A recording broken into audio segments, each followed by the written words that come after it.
All right, we're going to go ahead and get started. Thank you so much to everyone who is joining us today. I very much look forward to sharing what we've learned about AI in the last year and specifically how it impacts small businesses.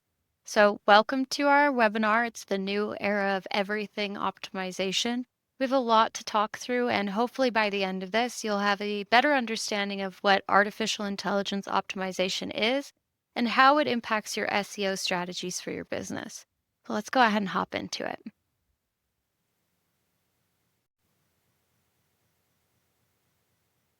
All right. So let's get started. This is a great quote that I love. Sun Tzu's strategy without tactics is the slowest route to victory. Tactics without strategy are the noise before defeat. And this is so true when it comes to marketing, that an effective strategy is going to take you a lot farther and get a lot more accomplished than just approaching from a strictly tactic standpoint. And it's the most common issue that we see with small businesses where they know all of the things that they should be doing, but they don't have a very solid strategy around how. So hopefully you'll get a little bit more understanding of how all of these elements play together as we work through this webinar. So who am I? My name is Cassia Spurlock. I am the Digital Marketing Director at First Call Digital Agency. I have over 12 years in the marketing and SEO trenches. I have survived every algorithm update with Google. I was an early adopter of AI tools, using them to boost visibility, clarity, and sanity for my internal team for the businesses that I represent. I am determined to make AI work for B2B businesses. It's something that I have a passion for because it can be an exceptional tool. I really like working on trying to do problem solving when it comes to these major tech changes that we all have to endure. And I do my best to translate what I learn into human and try to connect the dots between search strategy and how this ultimately impacts sales for your business. So I probably have a strong idea of why you're here. Business owners, the common complaint that we hear lately is they're seeing a decline in leads and call volume from organic search. They're confused by the shifting performance reports that they're receiving from vendors or their marketing team. They really want clarity and control without really having to become a marketer. And they also want to be able to have conversations with their team and reset expectations or their strategy. And lastly, they may be spending money on SEO, social, or content, but they're really unsure about what's actually working. So let's work to fix that by giving you an overview of what you need to know and action items to take back with you. So some of the items we'll be covering in our agenda, just so you know what's coming down the line, is AIO and its marketing impact, an understanding of what keywords, their influence, and how their intent affects your strategy, the EAT criteria that has been outlined by Google, AI and other language learning models to be aware of, AIO specific tactics, SEO refresh strategies, why doing nothing is actually expensive, and an action plan for businesses. So let's learn how AIO is impacting your marketing specifically. I like that we are in the wild, wild west of marketing. We see this happen sometimes when SEO takes major shifts where it kind of level sets businesses. So while it is scary that we're seeing major shifts in overall performance, what we are seeing is the ability to take advantage of it. We get to reevaluate search, explore new relationships with your prospects, and expand your marketing strategies to be more competitive and relatable. Artificial intelligence allows you to connect with your prospects on a deeper level and provides opportunities to position yourself more strategically and more relatably than ever before because people are having actual conversations about your brand, whereas before it's simple search. So it's an exciting time, but it can be a little bit scary. We're talking about artificial intelligence optimization, and yet at the same time, it is hand in hand interlinked with search engine optimization. In fact, a lot of people argue that they're really no different in that SEO is search everything optimization. ChatGPT, other platforms, they're still search engines. So We know the juggernaut that rules the search world, and that is Google. Google dominates by providing about 90% of all searches done online. Bing accounts for about 900 million daily searches. And to put that into perspective, Google accounts for about 8 billion. So, significant difference in the amount of search volume that happens. But even Google has recognized that platforms like ChatGPT and other AI platforms are taking searches away from them. So, this is from the VP of Product and Design for Google, Nick Fox. He has stated that we have three options. Search doesn't change. People still use Google for everything. We lose search traffic to their own AI, which is Gemini, or we lose traffic to ChatGPT. So they prefer to lose traffic to their own AI platforms than to their primary search engine against ChatGPT. So even they recognize it as a threat that can influence overall search downline. So it's something we need to pay attention to. With that being said, what you hear from a lot of people is that SEO is dead. SEO is dead. Is SEO dead? SEO isn't dead. Or my favorite, SEO is undead. The thing is I'm of the opinion that SEO has made major changes in the last 20 years because of AI, and it has survived all of them, and that they really are very similar in a lot of ways. So, just to give you a timeline so that we can get some perspective on how artificial intelligence has influenced SEO over the last 20 years, is that artificial intelligence has influenced all of Google's platforms from in 2001 implementing spell check, which is an AI platform, Google Translate. They've also released AI models as early as 2019. Even the voice to text is a form of an AI model. With each of these, we have experienced a shift or a major change in the way people search and how it influences our strategy around search engine optimization.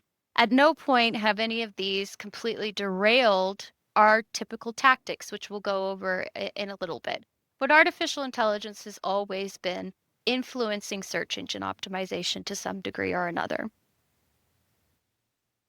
What I will say is dead is relying on what we call vanity metrics. And these are really common in a lot of reports. And they used to be strong indicators of performance. But now it's become more complicated. And while vanity metrics still play a part in your SEO strategy, they're not going to be the best indicators of long-term performance. So one thing that we see is dark funnel marketing, and this is something that is another fun marketing phrase. You'll hear a lot of those throughout this webinar. But dark funnel are things that we sometimes can't measure. And as an example of this, we don't know exactly what people are typing into platforms like ChatGPT when they get the results that bring them to your website. It's things that are not trackable, but they're interactions that are still very important. So we'll get more into this in a bit, but we're going to change the way we look at KPIs for our marketing. That's key performance indicators, or some of these metrics that we use for measurement. The campaigns that we run will change. The weight we put towards certain optimization will change. The quantity over quality methodology will change. And the way we determine return on investment will change. So moving forward from this point of the webinar onward, I want you to forget what you know about SEO and let's start fresh. From keywords to search intent, navigating the new keyword research. So, in the old way of SEO, and most business owners are familiar with this, what you do is you type in your business industry and your locale, and you expect to show up in the top results, whether that's in the Google listing where it shows the map or just a top result. And we measured this through things like impressions, how often people are clicking, and the average position that you saw for those valuable keywords. And this was a really good indicator of, the overall performance of your site. If your impressions were high, if your average position was high, then you knew that you were likely going to get conversions.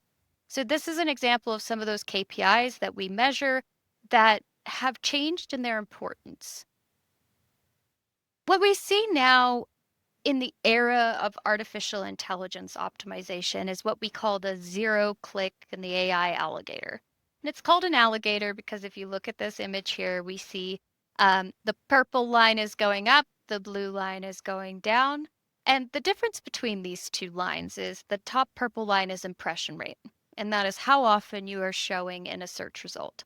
The blue line is how often people are clicking on that search result. And this is a very peculiar example in that we're seeing sites showing for more impressions and getting less visitors.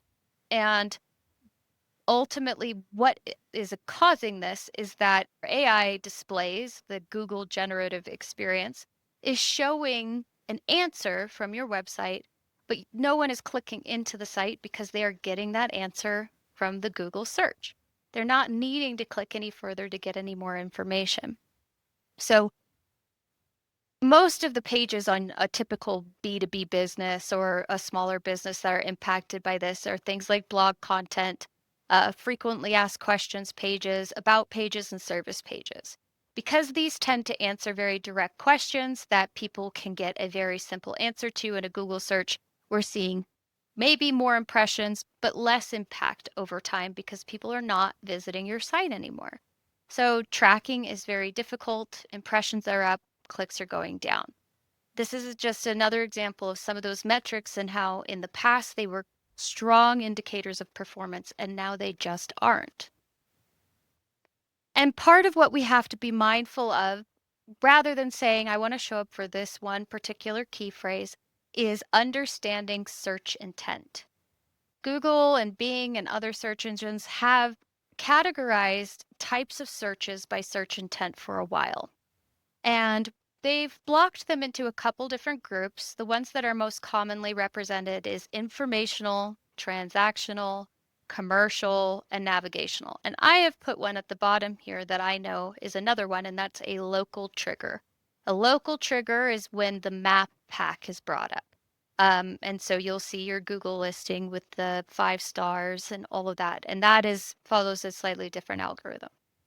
But what we see most often is when Google is stealing your traffic is when you have something optimized as an informational result. So you're answering how-tos, what is, question and answer, FAQs. And this was a common tactic with a lot of businesses where when they did blog content or something that was just answering general questions to get search ranking, those are being stolen by the search results. So you're not getting any results from them. Doesn't mean that you shouldn't write any content around answering questions. It just means you need to be more strategic about it. The ones that tend to be a little bit more valuable for businesses are ones that are considered transactional or commercial. So these are people who are ready to buy. So phrases like buy, purchase, discount, sale, more commonly used in B2C. For B2Bs, they're looking for a trial or a consultation or an audit, a demo, a quote. So they're trying to find instances of where they can test or trial something and get an experience working with a company and move forward into the buyer's journey. Additionally, commercial is kind of similar. So they may not be ready to make a purchase, but they are interested in services or solutions. So they'll have the service name specifically with service solution, or they may be comparing pricing, costs, different vendors, reviews, best of. So they're really trying to make a decision. And this is the sweet spot as you develop content moving forward, is to try to optimize for these types of search phrases. Not only are they less likely to be populated in that search generative experience or that little snippet that Google shows, but they're going to provide a lot of value to a buyer that's almost ready to make a decision. Navigational are people specifically looking for something on a specific site. That's more valuable for high-end brands. And local triggers, those follow a very different algorithm. So it's usually when they have near me or service plus city, very generalized. And I'll get into why those are not always the best ones to try to optimize for specifically. And that is because of ranking volatility. So in the past, as I said, we would say, I want to rank very highly for plumbers in Montana.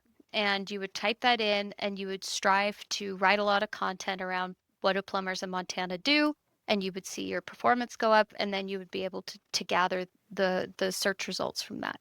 What we see now is it's more difficult to maintain those high volume keywords than ever before. High volume means it's a very general phrase, very simple, plumbers, Montana. Lots of people may start there, but maintaining a positioning for that search phrase has become extremely difficult. There is a large ping pong effect, as you can see in this graph here, of maintaining a high ranking for that type of phrase. And this is because we continue to see more searches happening. So Google saw a 21% growth in searches during 2024, which is incredible considering they already have billions of searches occurring on their platform. And volatility just means that while you can strive to rank for a general phrase such as that, you have so many searches happening that Google's going to tweak who has the top result pretty regularly.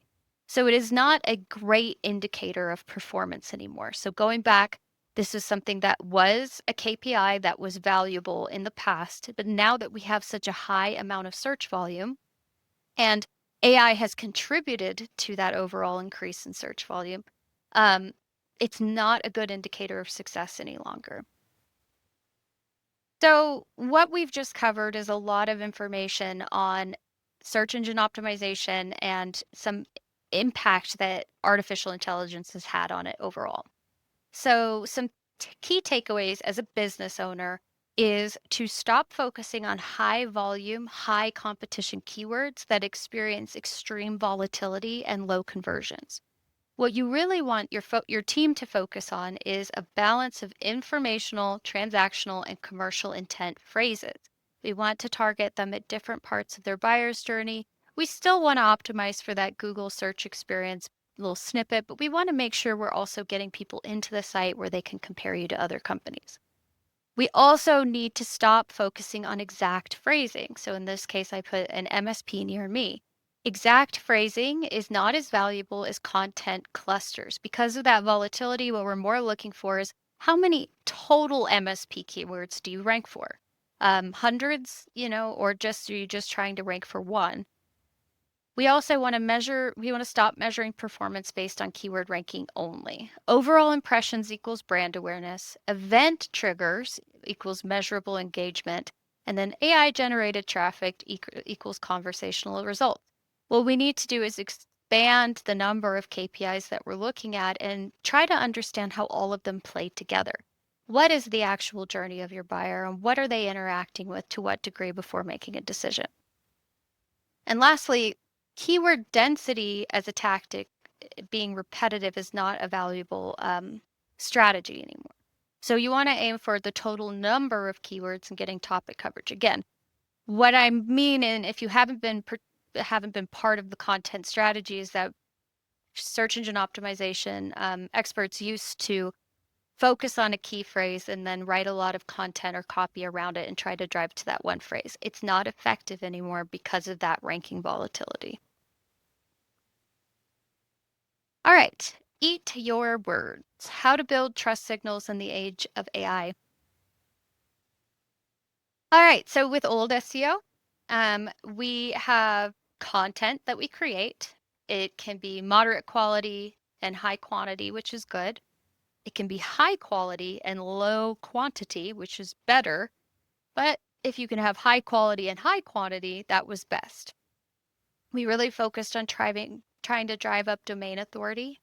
Um, this included, getting backlinks, online mentions through socials, and managing your reputation online. We also implemented things like foundational technical elements. This included a lot of technical things, semantic tags, schematic markups, structured data. I do have available after this webinar a cheat sheet that goes over some of these in more detail, and that'll be available in a follow-up for you to download. We can't really forget about YouTube either. YouTube is the second largest search engine in the world. B2B buyers tend to search for how-to, explainer, review, demo videos to research solutions, which can make YouTube a key SEO asset. Baby boomers and Gen X are YouTube's fastest growing demographics, which is, valuable insight as you work on your buyer personas on like where are some of these people and and how do I optimize for them? Um, 46% of B2B technology buyers purchase a product or service after viewing a video content. So B2B is tends to be a hard conversion. So video can be a strong trust signal. And 23% of B2B marketers still aren't using YouTube, which suggests there's untapped potential for many brands. So getting into how to all of this is what does any of this have to do with EAT? So EAT is experience or expertise, experience, authoritativeness, and trust. These are the elements that Google has laid out as saying are the most high value elements when they are assessing who is going to rank well in their algorithm. And experience tends to come from personal reviews, firsthand experience, or knowledge, user-generated content.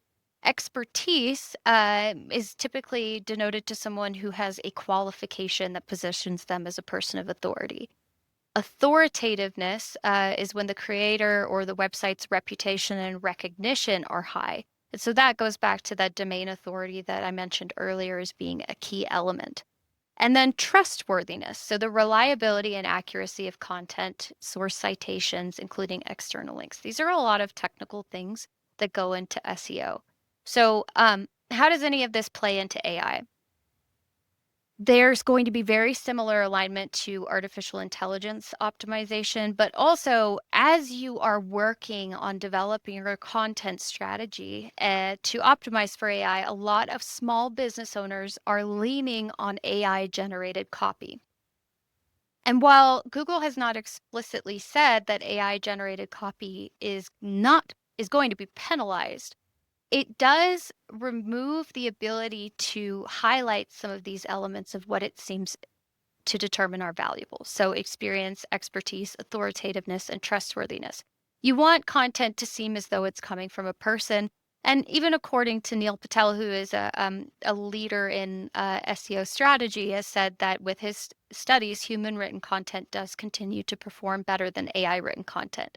So while as a tactic, business owners can leverage AI generated content, it is valuable to have it rewritten and then given some sort of person to attach it to so that you can develop that authority, that expertise, and the C-suite level involvement in building the brand.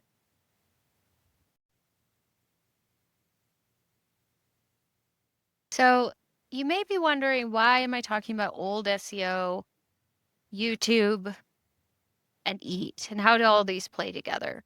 So some of what we would recommend as far as adjusting your tactics or strategies to optimize for artificial intelligence optimization, but also to still focus on SEO, is to ensure that you are creating content that is tied to a subject matter expert. So somebody that can create video content, ideally, they can be a dedicated author for your blog content. They can also be one of the faces of your brand that help push for awards, certifications, and that you want to have all of these elements tied together. And any opportunity that you have to humanize your brand, you should leverage it. It does take an investment as a business owner. By default, it tends to be you. If you have C-suite level people that can participate, they're going to be high value as well. But what we find is with the E criteria and with artificial intelligence, having a dedicated person that can be the face of the brand can be high value. So it's going to be difficult if you don't have a good brand and team to back it up. You want to have the voice of somebody to lend authority to your content. It's going to be difficult if you don't have a dedicated subject matter expert, someone who can speak confidently to what you offer and what you do. They can be the face of your videos and socials. Again, YouTube is a search engine platform and one of the largest ones, so it's good to be leveraging it where available.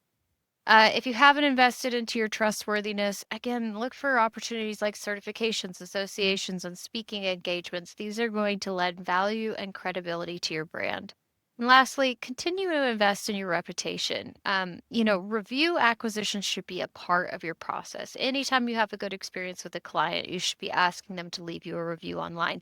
And even better yet, if you can get a video testimonial, it lends significantly more credibility because it's legitimately them talking. So AI and LLMs to be aware of. So a couple of the AI platforms we just need to have on our radar, obviously ChatGPT. Even when I started developing this webinar a few months ago, ChatGPT only saw about 180 monthly users, and now they're over 400. So absolutely a contender that is driving up a loyal following month over month and doubling their monthly users very rapidly.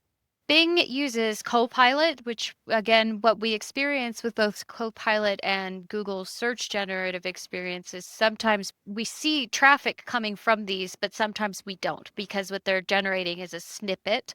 And we don't really control whether or not we get any information on how often those snippets occur. So, likewise, Gemini also is integrated with Google products and may or may not result in direct traffic to the site as well as one of the lower tier ones, but Perplexity is another one to factor in. There's quite a few other AI platforms, and which one you should be optimizing for really depends on who you're targeting with your business. It's not a good idea to ignore AI optimization. It's really important to research which AI platforms your buyers are most likely utilizing. And we have some demographics. Some AI platforms are locked up and don't give you that info, but for the most part, you can get a lot of good information on these different platforms and who's using them. Don't only focus on ChatGPT as far as trying to make that your primary.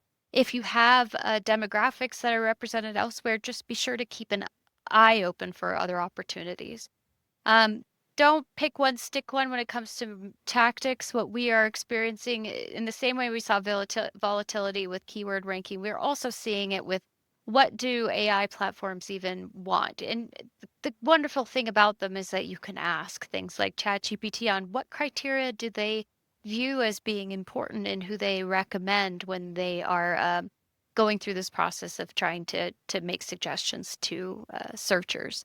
And don't expect instant results without tracking successes. So there's no way to track which keyword metrics are working for AI search results. Unfortunately, we don't have access to that data. We can't look at it the way we look at Google Search Console or Google Analytics and know that they search this phrase and then they enter into the website. But we can still track traffic that comes from some of these platforms and try to backward engineer, why did they come into this page?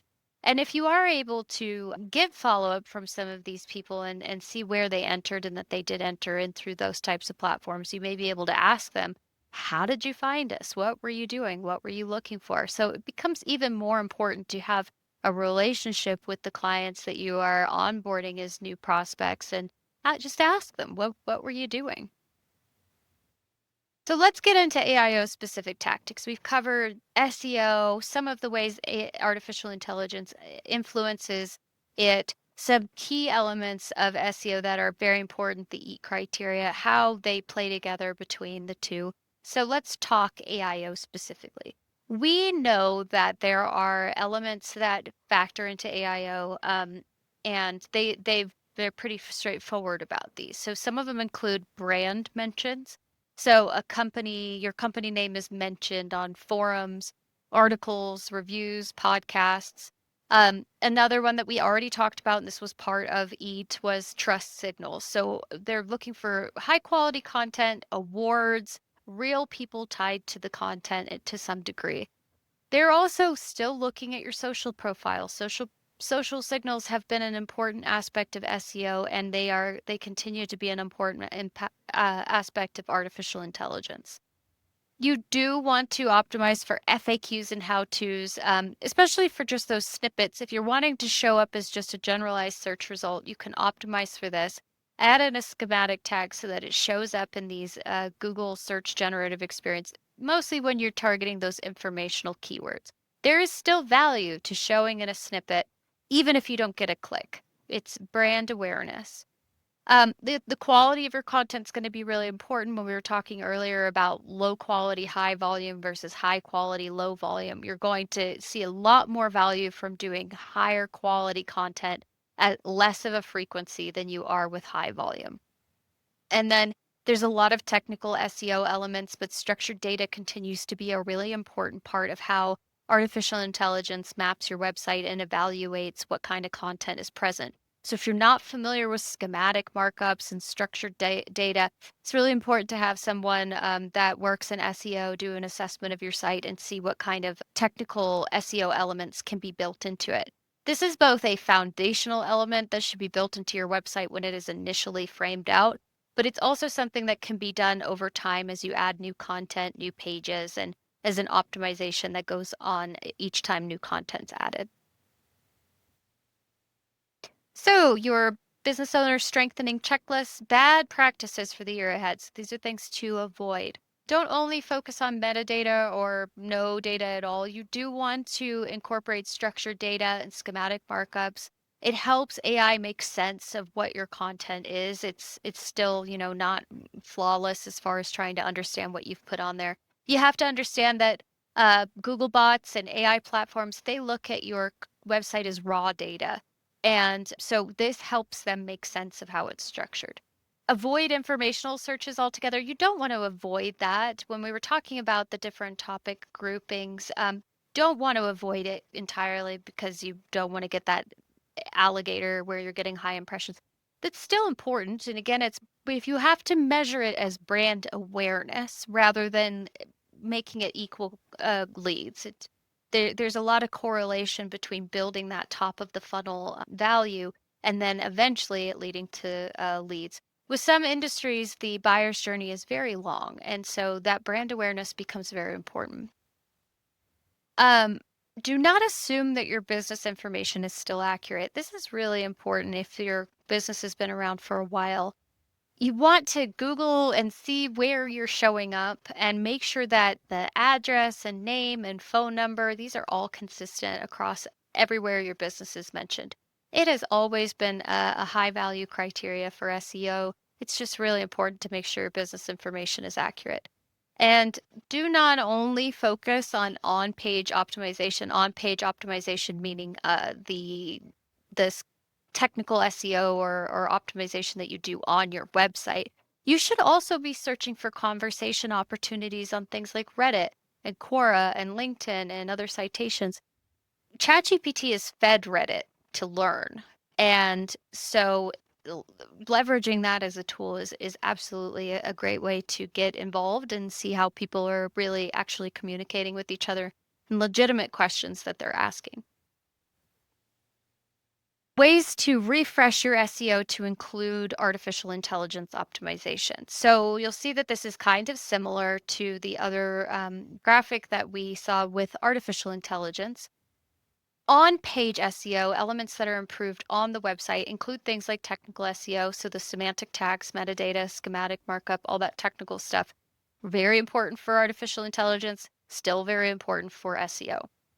Content flow is another one that you want to make sure that you're optimizing for on your site. You want content that's added regularly. Frequency is really important. It's better to do one a month than 12 once per year.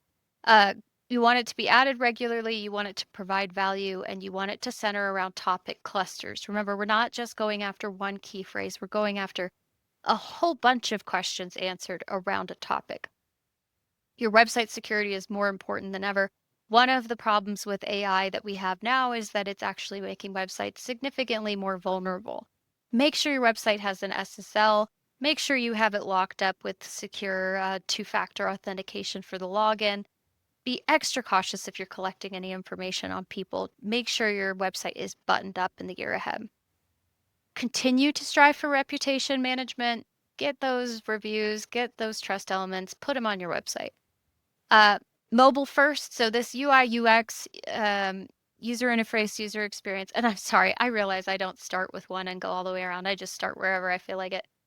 User interface and user experience, mobile first design and behavior engagement signals. So make sure you're optimizing your site for functionality. There's a lot of great tools out there that allow you to track visitor interactions. Things like Mouseflow and Hotjar actually record the site and you can observe how people are interacting and fix the things that are broken as far as that experience. And then website performance, always been important. There's a thing called Google Web Core Vitals, or you can use Google Lighthouse to actually track how it's measuring the overall performance of your website. Super valuable tool, completely free. Go ahead and run your site through it and see where it's lacking as far as performance. Off your website, so off-page SEO includes things like brand mentions. So again, get in forums, get in articles, get your business having conversations. Citations are going to be, local and industry-specific listings such as Yelp, Bing. That's what I was talking about before. Make sure your business is represented consistently. Social signals continue to be an important part, so make sure you have your LinkedIn, Facebook, all of those optimized and are updated regularly. Even if you do not see strong engagement from these platforms, they are valuable for SEO. They are valuable for brand integrity. Your Google business listing continues to be incredibly important if you're a local business. So your name, address, phone number needs to be consistent. Make sure you update it regularly, that it has been optimized appropriately. Reviews and reputation, again, anytime you have an opportunity to bolster your trust signals, do it. And then finally, backlinks. So most of the time, websites naturally get backlinks from creating high value content. That's your best strategy for acquiring backlinks. You can try to manually ask for them, but it is exhausting. All right, so this graphic's a little funny, but I was trying to demonstrate the overlap when it comes to local SEO, artificial intelligence, and then organic SEO. You can see that there's kind of some things that are going to be more important to some degrees with different uh, aspects of this, but there's a lot of overlap. So we have things like your site performance, your user engagement, your on-page SEO elements, and a lot of them have that centerpiece where they're all kind of integral to one another. It's just that some have higher value for local SEO, higher value for artificial intelligence, or higher value for organic, but they're all going to be very important. And honestly, they haven't changed that much in the years of these different platforms. So one thing that we would recommend and mentioned before was ensuring that you cluster your content as you develop a content strategy. So don't narrow in on high competition, high search volume keywords. Focus on clustering your content into groups of concepts that answer long tail search phrases. So people are using ChatGPT conversationally. They are asking very elaborate questions. And so optimizing for a single keyword is not going to provide value the way that it used to. You want to almost have a natural language that you use when you're writing content moving forward, as though you just envision being in a sales conversation with your ideal prospect. What are the real questions that they're asking, and how would you actually answer them? Don't have to follow this methodical, sterilized way of conversing with our content anymore. We can treat it as though we are talking directly to our buyer. So some strengthening checklist items that you can use in the year ahead. Try not to do the CEO scatter, as we call it. So all ideas all at once. When you're developing a content strategy, go ahead and pick your theme and your buyer and, and stick with them for at least a quarter. That way you have measurable results from the content that you are putting out. Try to avoid the same old with content creation, refresh old content with modern intent, have conversations with your existing clientele, ask them what they're concerned about, and then create content around that. Do not do the spray and pray method with content where you are just randomly creating things. Try to create that theme, create the topic clusters, answer everything around it over time, and then build that momentum. And it's time to revisit your performance metrics. Look at mobile optimization, your speed, your accessibility. Make sure these things are optimized. When it comes to local SEO, not much has changed. And again, I've mentioned this a couple times, but I do want to reiterate just for clarity. You have organic SEO, which is a generalized search result, and then you have local SEO, which prompts the map pack in things like Google. Local search follows a different algorithm, although it does share a lot of the same criteria as organic SEO. But this is dominated by your Google business profile. And again, I don't focus on Bing because Google is 90% of all searches, and also there's a lot of crossover between the two. But make sure you're keeping your Google business profile updated and keyword rich. Local reviews are going to be a major factor for your local business. In fact, we can say that it's about 12%. Any opportunity that you can request a review or a referral, take that opportunity. It is going to be your biggest payback. Make it a habit for your team to request reviews when they feel that they've had a good experience with your customers. Ensure that you have that name, address, phone number consistency. We call it a NAP. Um, don't sleep on it, but make sure you have that consistency across your listing, but also elsewhere. And again, very specifically, don't be spelling your name differently or throwing an ink on or something like that. Just make sure it's quite the same across platforms. And then finally, people searching for local businesses on platforms like AI, just ask ChatGPT to tell you why you're not ranking. You can have a conversation with it in the same way that you would. It can audit your own optimization for you, and give you valuable feedback on what you can be doing differently. Speaking of, so why nothing is expensive. If you don't take any actions, then you're going to continue to see a decline in qualified leads. This is if you follow the status quo of old SEO methods and continue to focus on the wrong things. You're not going to take advantage of the turn in the market. You're not going to build the momentum that you need. You're going to lose buyer engagement and you're going to start losing to your competitors. So, a general action plan that you can take as a business owner, again, these are kind of refreshing some of what we've already covered. Stop measuring success using old KPI metrics.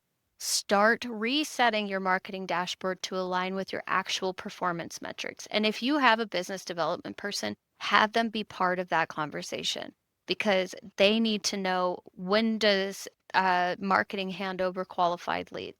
What does success look like to them? Don't test, measure, and plan for search intent. This is a big one. If you're not actually going to be dividing how you're optimizing your content calendar based on search intent, then you may just keep targeting only informational keywords and not really hitting all of those high value commercial and transactional intent keywords that people are searching for when they're actually trying to make a decision. Don't keep using generic spooled content without a face, personality, or subject matter expert. If you have a dedicated person, even as the business owner, you want somebody to represent the brand. It could be as little as 30 minutes per month of content creation if you do the video method. But just having something that gives personality to your company can be valuable. And don't wait for reviews to show up just on their own. Implement a review acquisition plan as it is one of your most important variables for local SEO, but also for AI optimization. So a couple of tactics. This is for your creative team. Again, I like to highlight what not to do. Do not follow the same old content calendar and content plan. Make sure that you are doing content calendar revisions at least once per quarter to improve, look at what's working and not working. Again, we're in high volatility. We want to test things and see what's going to work best for your market specifically. Do not just get a bunch of topics without any focus. Your best tactic is going to be to build content clusters around a focal area. So, as an example, if you're an MSP and you target manufacturing and construction and some of these other industries, answer all the questions that you can around the most common issues that are coming up with manufacturing and focus around that for a month to really try to drive results and see if you can get some manufacturing prospects coming in through this content that you're creating that's based on answering their questions. And then move on to the next theme. See which one works better. There may be more opportunities in, the medical field than there is with manufacturing, and you can find that through the content that you're creating. Don't avoid doing video content because it's not a B2B strategy. It absolutely is. It adds value. It links back to Eat. It can get you on YouTube, which is a great search engine. And it gives your brand a personality. And again, it does not have to be super high quality video content. It can just be something where you're being conversational. And don't avoid posting regularly to the Google listing. It's really important that you keep that optimized. So from a technical standpoint, We want to make sure that you're revisiting your structured data. So ensure that all of your pages or key pages have schematic markups. Again, this is something for your technical team.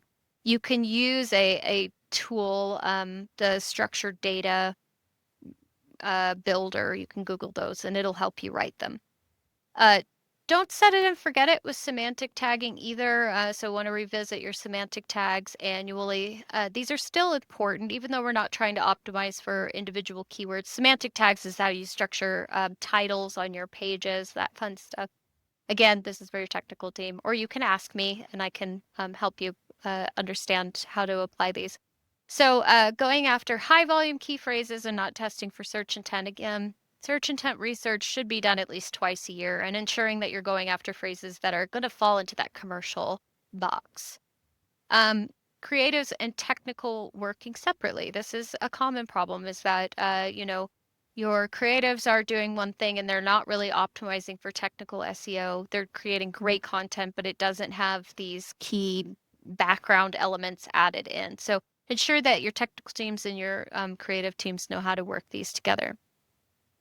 So some questions that you can ask yourself as you're auditing your site for, do I know how to, if my site's optimized for artificial intelligence or search engines? Does your website answer real client questions clearly? Are your creative and technical teams working collaboratively? Do you show up for branded and service-based searches? Are your reviews strong, fresh, and keyword rich? This is a common one. You want to make sure that when people leave a review, they're actually describing what service you offered them. Does your monthly reporting follow new KPIs or the old ones? So this can help you understand how are people moving through your workflow. Is your content spun content that lacks personality? So is it being pulled from AI or actually pulled from other websites and it doesn't really hone in on your brand? And is your site slow, old, or missing the beat with user experience? So want to make sure that you evaluate those things strategically moving forward so that you can approach and tackle those from a high priority item. So, we do offer a total online presence audit. It's a comprehensive review of the performance of your website and all of your marketing channels, essentially to help you try to decide what is going to be the most high value items to focus on. So you can ask yourself, these questions and try to do these audits. But if you need help doing an audit, we can facilitate that. So some of the elements that are included, the website audit, a branding overview, marketing campaign assets. We evaluate what do you have to build marketing campaigns, email marketing opportunities. We look at your competitive landscape. This is a big one. Sometimes strategies are built. You need to build them around what your competitors are doing. Every industry, every market is going to be slightly different. So, these package deals are not going to be as valuable as looking at, how do we assess the real things that you need to be focused on. And then total addressable market. So this is, as I was saying before, looking at your specific industry availability. So if you wanted to go after the medical field, how many medical facilities are there in the area that actually meet your target demographics? And then a social media audit to see what you may be missing there.